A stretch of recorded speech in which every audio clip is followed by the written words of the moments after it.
Hello and welcome to another video from Minus Touch Toys, Games and Collectibles. And today, well, we're looking at something that is now very old, very collectible, and almost impossible to find, especially in this mint, well, I say mint, in this fantastic full working condition. We are looking at the 1960s / early 70s release by Louis Marx Toys from their series of Bagatelles. Now, Marx did a series of large Bagatelles, and they did medium-sized Bagatelles, and they did mini Bagatelles. And this particular one we're looking at today is a mini Bagatelle, focusing on the character Pirate Pete. Now, so these were manufactured by Louis Marx and Company, which was an American toy manufacturer, and they were in business from 1919 to 1980. They made all sorts of types of toys, including tin toys, toy soldiers, toy guns, action figures, dolls, toy cars. Some of their most noticeable toys were the Rock'em Sock'em robots, the big wheel tricycles, and there was lots of Disney branded doll houses and play sets based on TV shows like Gunsmoke.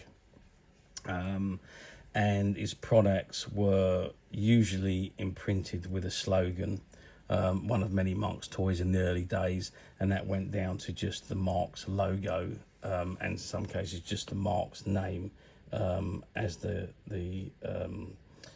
years went on. Now, so it was founded in 1990 in New York City by Louis Marx himself, and his brother David, who was the company's basic aim, was to give the customers more toys for less money. So they were not exactly what we call the pound shop, but they were valued toys. So in the 1950s, Louis Marx and Company were at its peak, probably the largest toy company in the world at that time. They had 3 huge plants in the US, 2 in Pennsylvania, one in Erie, one in Girard, and one in Glendale, West Virginia.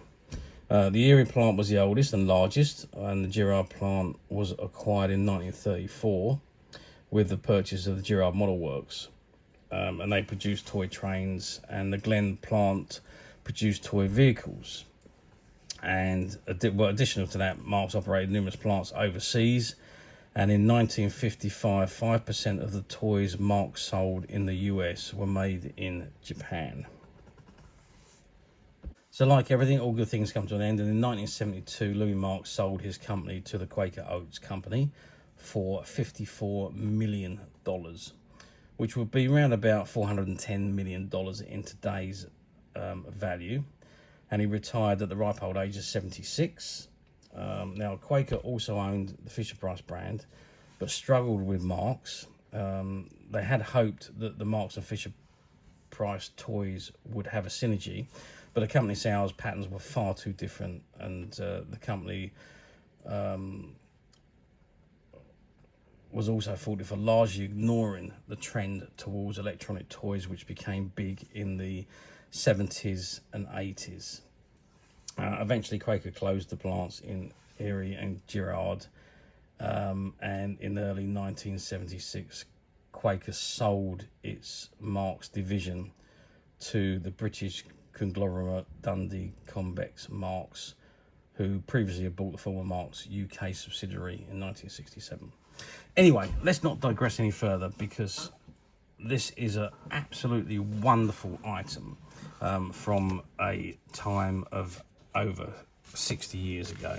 So this is the Bagatelle. Now I'm just going to lift it up. Let's zoom out a little bit so we can have a good view. I'm going to bring it closer to the camera. Now you can see we've got the scoring areas there. So the balls fire up, and there's holes in each of those, just below those curves, where you fire your ball up and the ball will drop into one of those holes and then go down into a scoring zone. So you've got scoring zones of 40, and that's if it goes in the hole which is green at the top there with a green ball marker. Then you've got 30, and that's the pink one. 10, which is the yellow one at the bottom there. 20, which is a white one. And for 50 points, you need to get it in the blue one at the very top there. And it says Pirate Pete at the bottom, and there is an image of Pirate Pete there on his ship with his gun there. And right down at the bottom corner there, you can just see it. There's the Marx logo in pink. Okay, so you get 5 balls in here. I'm just going to line the balls up into the gully. And there we can see we've got 5 balls lined up ready to go, and you've got your firing pin here. So basically, if we pop that down, I'm going to try and angle this so that you can see it as best I can as I fire the balls, and you can see where, hopefully you can see where they go. So I'm just going to do the first ball. Oops. There we go. Oh, it's a measly 10 points. I didn't do very well. So maybe I should maybe not give it such a another 10. Maybe not give it such a oh, another 10. Okay, that one's a bit better. 30 points in that one. And the last ball, another 10. Oh, that's a very, very poor score. So I've got 4 10s and I've got 1 30. Okay, let's have another go at that, because that was pretty poor. Get those balls level in the gully, and there we go. Let's go again. Oops. So I was fired 2 out at the same time there. Both got 10s. Another 10. Ah, I've got 50 that time, and another 10. A little bit better than the last time, but still, I'm not very good at this game. So I tend to pull the firing mechanism all the way back. Let's do it this way so you can see exactly what I'm doing. So I'm putting it back and I'm firing the ball up. Actually, let me dim the lights a bit, so because I'm getting a reflection there. You might be able to see it a little bit better if I've got the lights off. So here we go. Let's fire the ball. I'm tilting too high up, but there we go. I've dropped into the 20 section there. Let's do the next one, and I'm back in the 10 again there. The next one, hey, I've cheated there and knocked it into the 50, and it's back in the 10 again. And the last ball again, I'm cheating a bit here because I've got it angled and it's not shooting onto the playing area there. But that's a bit of a better score anyway. So it's 90, 100, 130 points there. Okay, let's go down and do it again as it's supposed to be. So first ball, yeah, the 10. Let's do it a little bit. Oh, what a shot! Straight into the 50. That's another 10. That's another 10. That's another 10. Oh, so not very good. I've got 150 and the rest are all 10s. So let's have one more. Oh, I've still got the 50 ball in there. Let's take that out. One more go. That's a 30. Oh, that's another 30. That's a 10. That's another 10. I think I'm firing the ball. Yeah, I'm probably putting the firing mechanism back too far, which is why they keep coming down into the 10s. Okay, last go. Let's do it to the side. I don't know if you'll be able to see it any better that way. Let me just put it back this way. Maybe you can see if I zoom in closer to the top there. Let's see if you can see. There we go. It's gone into a 10. That's also gone into a 10.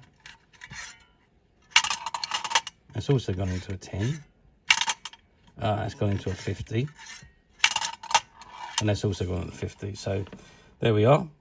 130 points. That's the best I've scored there. Okay. So let's get some measurements. Let's put the light back on now so you can see it a little bit better. And let's get some measurements of the Bagatelle, or the pinball, whatever you like to call it. Okay, so we are looking at an overall height here of 17 centimeters. So it's not huge, but it's not small. Width-wise, we are talking 5 centimeters across, and at its highest point, from the bottom of the legs there to the top of the case, is about 4 centimeters. So that gives you an idea of size. Now it is all, obviously it's all enclosed in the plastic, so you can't lose the balls, they can't shoot out. And you just literally knock them down the gully there. And as you can see, you just pull it down and you fire them up. And that's basically how it goes. So that it lays flat on the floor, and you see it's arched at the bottom there with the stands there, which are all in perfectly good condition. On the back, there's nothing but the tin plate that holds it all in. Yeah, I suppose, yeah, I mean, it's held in by these plastic notches, so you'd have to break the notches to take it off anyway. So, and the case is all in excellent condition. But the only thing we're missing on this really is the box that it came in, which is a shame. Well, in actual fact, I'm not sure if it came in a box or whether it actually came in a bag, because some of the Marx toys from back in the day were bagged rather than boxed. The bigger ones came in boxes, but I'm not sure about these miniature ones, whether they were in boxes or whether they were in bags. I've never seen one in either. So we've had a few of these in the past, but they've always been loose, as you can see. But it really is a lovely little Bagatelle from days gone by, when these were quite exciting games for everybody to have, and they used to make them themed on all sorts of different things. So there was the miniature ones for the kids to play with, and then there was the themed ones. So they done ones on things like Paddington Bear, Camberwick Green, and then there was also Football World Cup ones that were done. Rupert the Bear, all sorts of different themed TV series or popular events that were going on at the time. The Olympics was another one that they did. So many different Bagatelles. Space 1999 was also had one done. They were the very large ones though, but there was lots of different ones that were produced. And it was a very good line for Marx toys, and they did sell very well during that period. As I say, in the 1950s, mid-1950s, Marx was the biggest toy manufacturer in the world. So there we are, a huge company at that time, and obviously sad of the demise of the company when Louis Marx actually sold it off, who was a proper toy tycoon. He was described as a businessman that never grew up, hence the reason why he was into the toys. But there we are. Anyway, so now you're going to ask me how well did these Bagatelles do back in the 1960s or late 60s, early 70s? Well, that is a question. And the answer to that really is I do not know. I don't know how many of these were produced. I mean, they did loads and loads of Bagatelles. I don't know the numbers they produced, but they were huge plants. So I'm guessing that they produced them in big volumes. But then again, like anything from that era, although they were well made and a lot of fun, I suppose they weren't made to last longevity. Although having said that, you do still see a lot of Marx toys around to this day. You know, over 60 years old. There's loads and loads of their toys around. So they have lasted the test of time. These little ones, maybe not so much. Maybe people used them, played with them, and then maybe they threw them away as they got older and didn't want them anymore. I do not know, but yeah, I mean, I don't know. As I say, I did look on the internet to see if I could find any history of this particular one, and I couldn't find any history of this one at all. Well, there we are. So yeah, I really can't answer those questions. Okay, so let's move forward 65 years to today's date. We are at 2025. Do these come up very often on the platforms? This particular one, absolutely not. I did search the internet, not just the platforms, I searched the whole internet, and I could not find one of these anywhere. I'm sure there must have been some of these around at some point, but I just couldn't find it. I went back on the platforms 3 years, couldn't find a single mini one of these produced at all. There's lots of Marx Bagatelles that do come up on the platforms, but very few of the minis, and certainly nothing like this one. And this one is in exceptionally good condition, especially of its age. It's in very good condition. what can I say? The whole thing is just exceptional.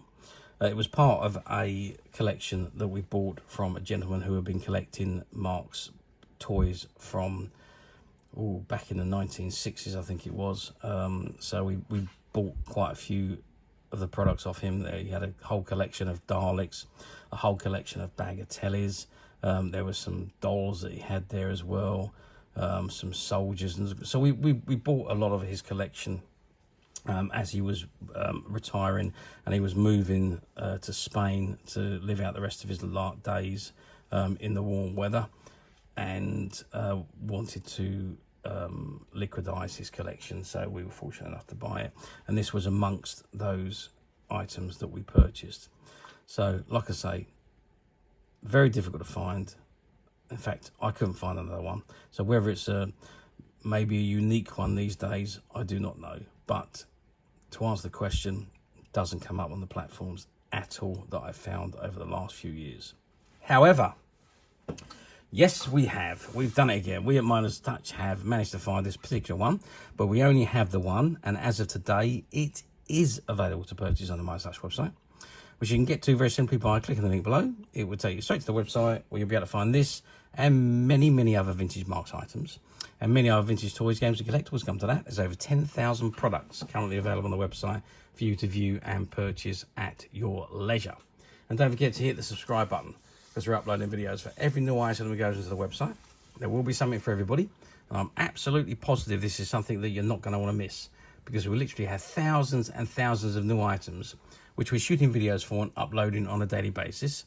So if there's something in particular you're looking for, something old that you've never been able to find, something quirky you might want to buy for a friend, or perhaps just something from your childhood that you'd like to own again to help you recuperate those long lost childhood memories, well, stay tuned, keep watching, because you never know, the next item we upload could be that item you've been looking for. Okay, that is it for me on this particular item. I do hope you've enjoyed reviewing this wonderful, wonderful vintage Marx Pirate Pete's Mini Bagatelle pinball game with me. Thank you for watching, and we'll see you again next video. So bye for now.